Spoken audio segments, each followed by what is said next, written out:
Jadi pengedar narkoba sikok bujang di Musi Banyuasin ditangkap polisi. Pas ditangkap, tersangka kodak berusaha melari ke diri. Sebelum akhirnya ditangkap dengan barang bukti setengah kilogram sabu-sabu siap edar. Mana lagi omongan kamu?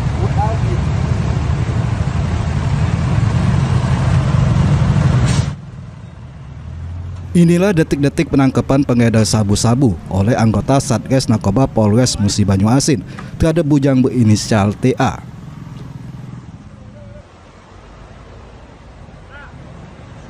Di jero penangkapan tersebut, kodak terjadi bebes-bebesan antara tersangka dengan polisi. Bahkan polisi bergulat dengan tersangka pas lewat di jalan lintas Kabupaten Sekayu, Lubuk Linggau, sehingga kodak mengganggu kelancaran kendaraan yang lain.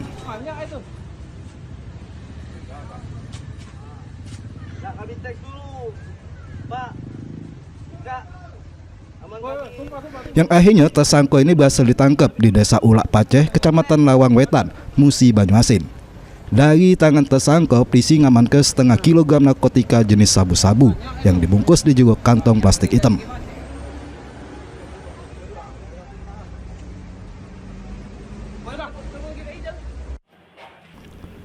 Sesudah tersangka ditahan sama menjalani proses pemeriksaan, polisi musnahkan barang bukti sabu-sabu di hadapan sejumlah instansi terkait. Barang bukti ini dari satu orang tersangka yang tertangkap. Pada saat dilakukan penangkapan sebetulnya tersangka ini berdua, yang satu sempat melarikan diri.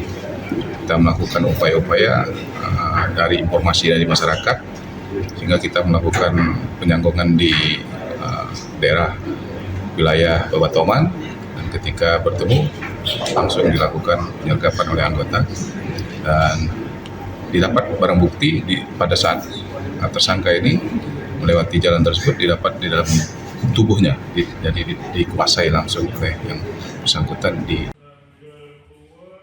Atas perbuatannya, tersangka dijerat dengan pasal tentang narkotika sama terancam hukuman 20 tahun penjara atau seumur hidup. Huzi Iskandar, PAL TV.